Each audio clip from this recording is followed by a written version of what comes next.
You've hit a number. Maybe it's 250K, maybe it's 750K, and suddenly the hustle that got you here has stopped working. You're pushing harder, staying up later, working on weekends, but revenue hasn't budged in 6 months. You feel stuck. And that stuck word, it does get overused, but I'm here to tell you, you aren't stuck, you're capped. There is a massive difference between a business that is failing and a business that is capped. A capped business is actually too successful for its current infrastructure. You've built a high-performance engine, but you're trying to run it on a lawnmower's fuel tank. You are currently the strongest part of your business, which means you are also the most dangerous ceiling it has. Most coaches will tell you to scale your marketing. I'm telling you to upgrade your capacity.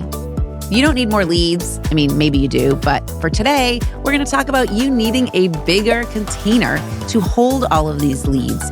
And you also need more white space, more margin.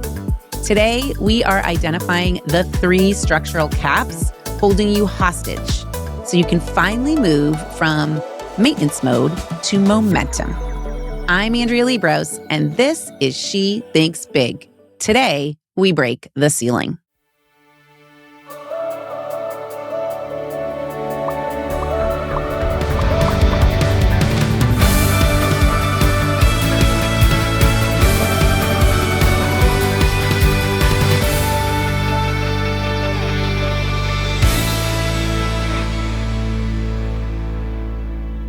Here is the curse of being the best. The first cap we have to break is the one you're actually most proud of. It's the I'll just do it trap. Right now, you are winning externally because you are, quite literally, the most productive person on your team. You are the fastest, the smartest, and the one with the highest standards. But here is the diagnostic truth. Your productivity has become your ceiling.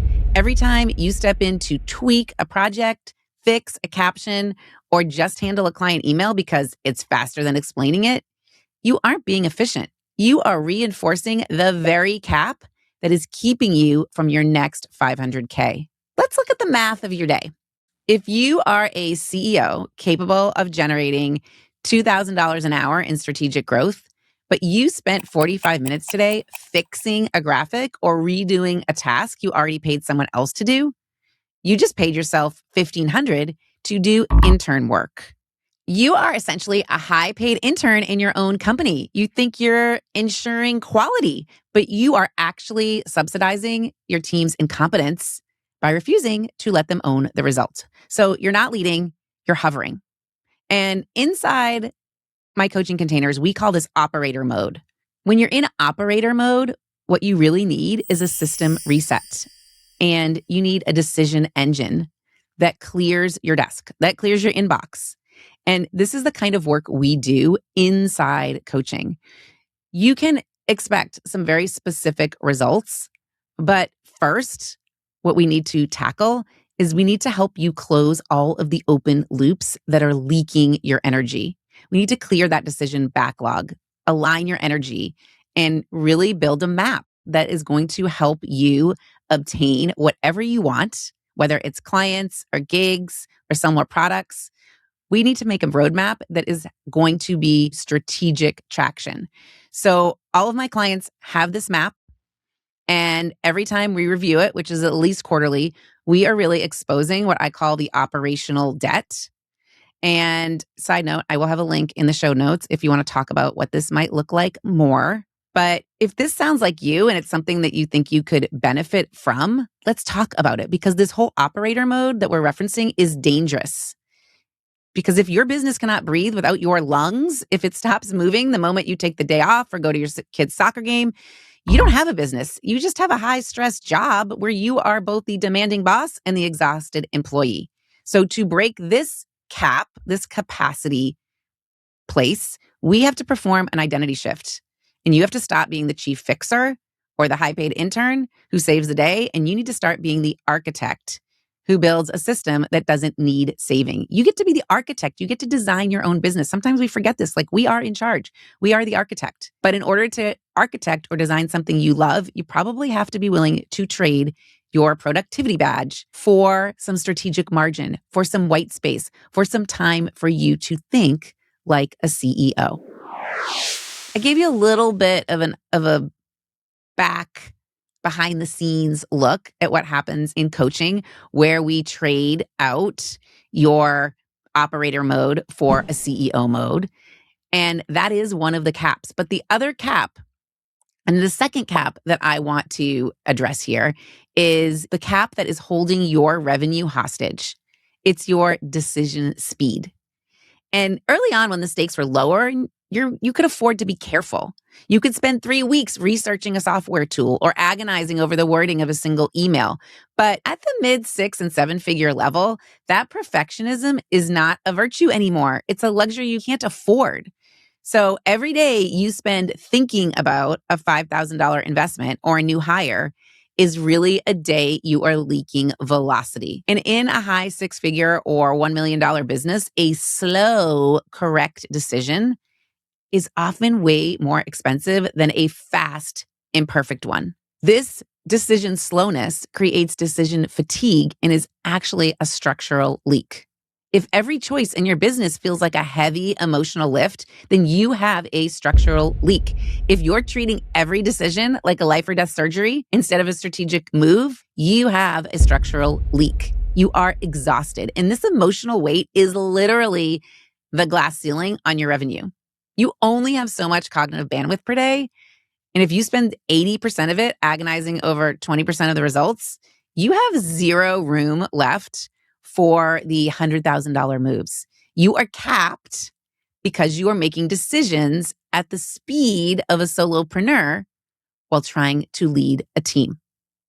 And this is where oftentimes in coaching, we apply the fly filter.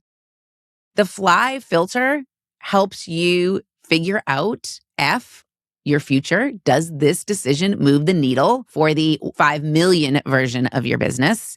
Do you love the logic?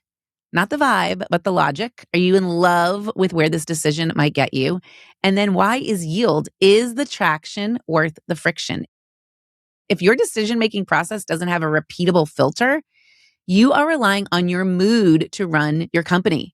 You need something like this fly filter because high-level CEOs don't wait for perfect decisions. They make aligned decisions quickly so they can get back to the actual work of leading. And let's be honest, if you have decision fatigue, your mood is tired. So to break this particular cap around decisions, you have to stop looking for certainty and really start looking for alignment. All right, let's get to this third and final cap. The third and final cap we have to talk about isn't sitting in your bank account or your profit and loss statement. It is sitting right between your ears. It is the always on mental load. You feel like you're capped because you literally are. You have reached the absolute limit of what your current mental bandwidth can hold. You are maybe winning externally. It looks like everything's great, but internally, you are redlining. You are constantly recreating, crafting, reassessing. You're the engine of the business, but that engine has been running at 9,000 miles per hour, RPMs, 9,000 RPMs for 3 years straight. And you are terrified that if you throttle back for even a second, the whole thing will stall. So here's the reality. People are going to tell you you're building a legacy. But let's be honest, you cannot build a legacy when you are stuck in the inbox. You can't architect a 3-year vision when you're reacting to the fog of the day-to-day. You have zero strategic margin because of all that mental clutter. And margin isn't free time, okay? I want to talk a little about this. Margin really isn't free time to go to the spa or to get your nails done, is what people like to bring up. I mean, that's important time too. But what we're talking about, this kind of strategic margin, is the leadership infrastructure that is going to allow you to think, to anticipate, to lead. And if your brain is 100% occupied by the tactical how, you have 0% left for the strategic. You haven't hit a ceiling because you've run out of room to think. You've hit a ceiling because you are occupied and thinking about things that you no longer should be. The always on brain is really a system failure. And most women in this position think the answer is to be more mindful and work on their mindset. And while helpful, that really doesn't encompass the whole thing. It's kind of a lie. Your always on brain isn't a personality trait. It's a system failure in your business. Your brain's always on because there are too many open loops, too many unmade decisions, and too much energy being leaked into things that don't move the needle.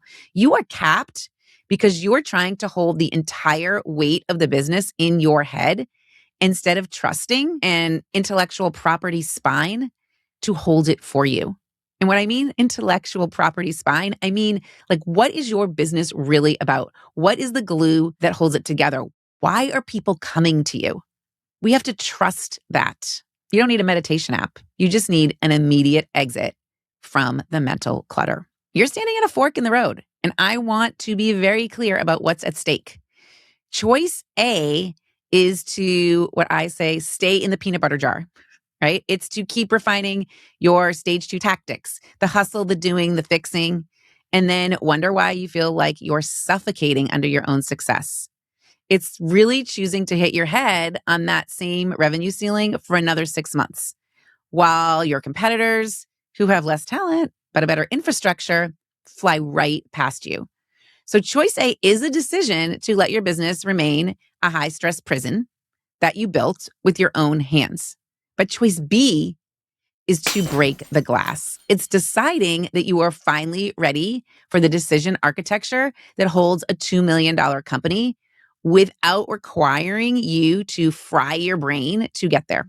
And it's moving from the woman who handles everything to the woman who architects everything. I really love that word architect. I've been using it a lot because you do get to design your business and you get to design your own role in the business. So here's the truth. Breaking your revenue ceiling doesn't take a year of exploratory coaching or more mindset shifts. It really takes kind of a surgical system reset. You're already paying for this reset through the revenue you aren't making. So it's like you can pay one way or you can pay the other, right? And you're also paying in the sleep you aren't getting. You're not getting the results you want yet. But I will promise you, when you enter into the right space, when you enter in, for example, our Ascension Mastermind, we don't just talk about your goals. We really perform a strategic triage. We identify exactly where you have become the bottleneck. We apply the IP spine or the principles that make your business what it is, and we build the map to your next level of scale.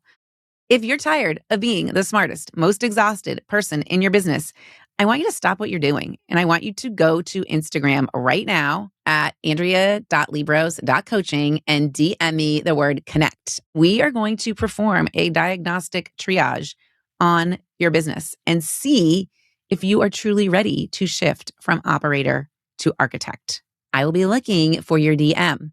And I also will be looking for you next week, right back here on She Thinks Big.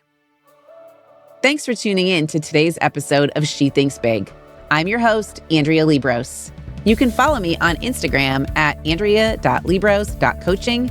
And if you're ready to stop spinning and start leading with clarity, I'd love to work with you. Head over to andrealibros.com to book a call with me.